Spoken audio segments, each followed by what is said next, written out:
There are so many games coming out of China. You can just look at Black Myth Wukong and see the overall fantasy and mythology around that game, or you can go over to Infinity Nikki, a cute dress style magical girl game that people have been craving to see but have been woefully absent within the video game industry because of political progressive standards. And we're getting these games from China because China has the openness and freedom to actually make the games that a lot of game players want, which is kind of ironic coming from a country that is deemed communistic, but we're getting the most freeing games from that part of the world, at least when it comes to Western development. But I think the game that most intrigues me has to be Phantom Blade Zero, and that is the game that has my attention the most ever since I heard China was developing video games. And once they released trailers for a few games, Phantom Blade Zero captured my imagination instantly. It looks like a Ninja Gaiden mixture of manga and samurai world mixed together, and I think that's the thing that is so exciting about this type of game, where it just looks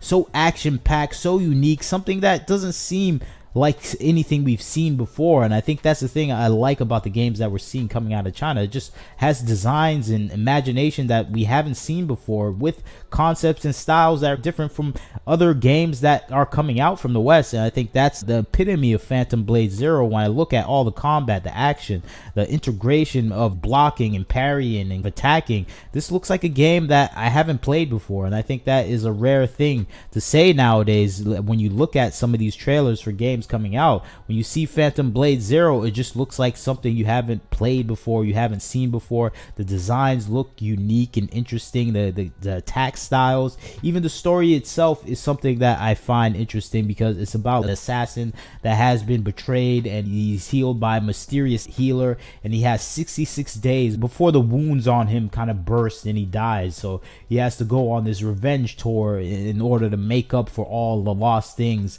that has happened in his life. And I think that is even a reflective story that I'm interested in seeing. And I think that's the thing I find the most interesting about this game. It just looks fun. It has this appeal that I haven't seen before since Ninja Gaiden, and that's a long time ago, and it's doing it so well where I'm excited to see where it goes, especially with the character designs. I think that's my biggest impression of this game, where it just has these unique designs that I haven't seen before in gaming, and it's bringing it in a way where I'm like, okay, this is Chinese culture mixing into the gaming industry. This is not Western games development culture where they come in to a different country and say you have to have these DEI standards, these diversity equity standards, and you have to look the same, you have to have the same gender ideology, race ideology, feminist ideology. You have to have all these ideologies that are in unison with each other and have to ignore everything that is related to your own culture. And I think that is not what we're seeing with Phantom Blade Zero or any of these games that are coming out of China. You can see this with Black Myth Wukong, where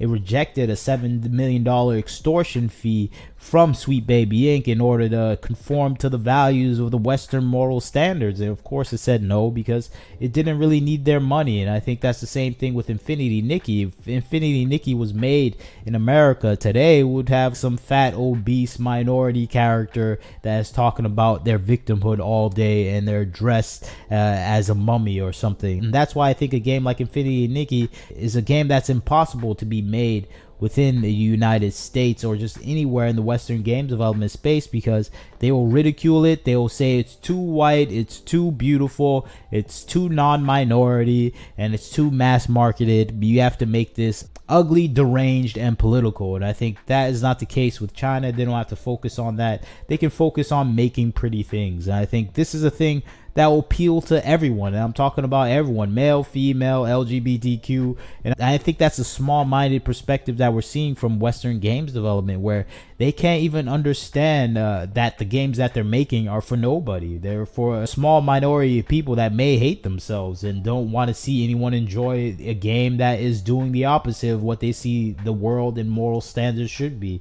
And I think with Infinity Nikki, it's a game that is appealing to the majority of standards, where everyone likes attractive, cute things that are fun and innocent to a certain extent. And I think that's what this game is appealing to. And you can see with Black Myth Wukong, it's appealing to the culture of China, where it's going over the mythological history of the Monkey King. So of course you're gonna have an audience of that, and in America you're gonna have an audience for it because we haven't seen it that much, and we're seeing something brand new. So we're happy to see it and happy to engage with it. And I think with Phantom Blade Zero, we're just getting a super exciting action story that is delving into a combination of just the engaging warrior nature, the warrior combat that we have seen in video gaming in the past, and we're seeing it done well. So you're gonna capture the minds of old gamers, young gamers, because they're just engaged with what they're seeing. It looks fun, it looks stylistic, it looks amazing, and I think that's the thing that is capturing the attention of the gamer with Phantom Blade Zero, where it just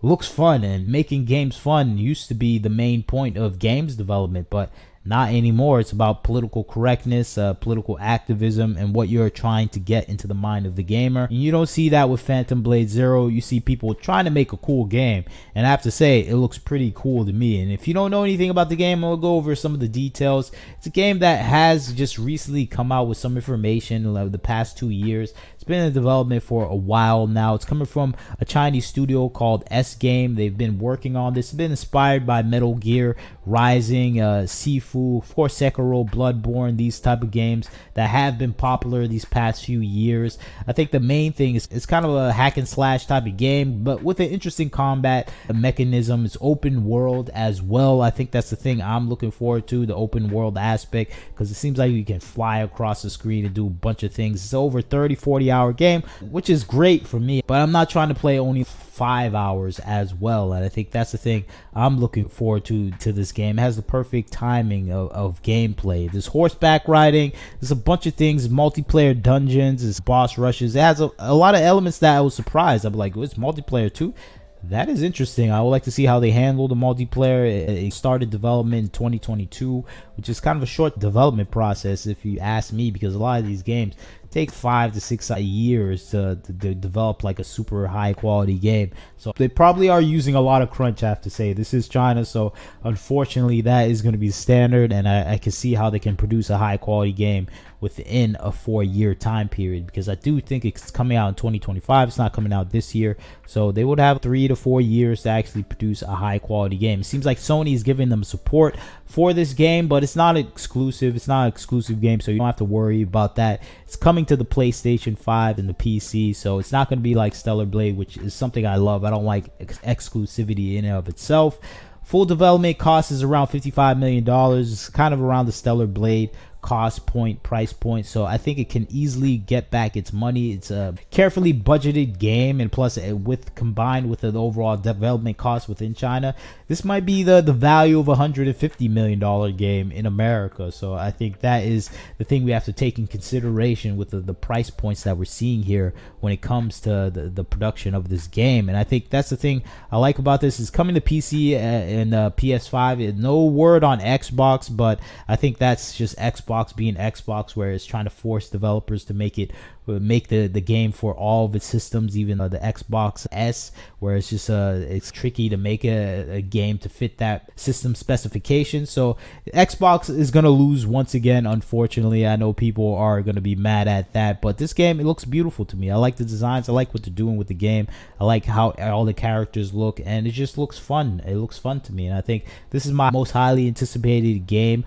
along with Black Myth Wukong, along with Infinity Nikki. Surprisingly, I know people don't expect me to play this, but I'm just happy to see any game that is not doing the Western standard trope of making every character ugly, annoying, and bratty.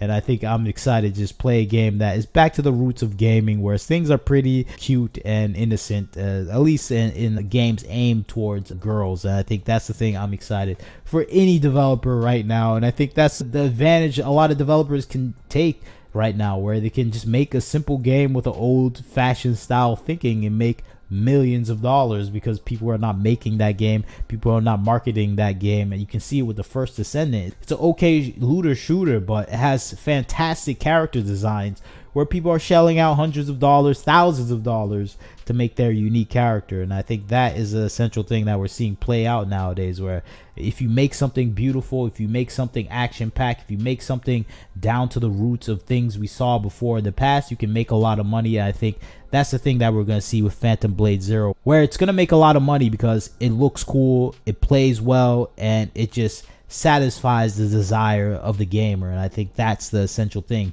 that we need nowadays as gamers in this world that is filled with activism and political correctness. But you tell me what you think about this game. I'm really looking forward to Phantom Blade Zero. It looks action-packed, it looks cool, but maybe you disagree. You leave a comment, tell me what you think. Like, share, subscribe. This is Wagner Knows Why. Catch you next time.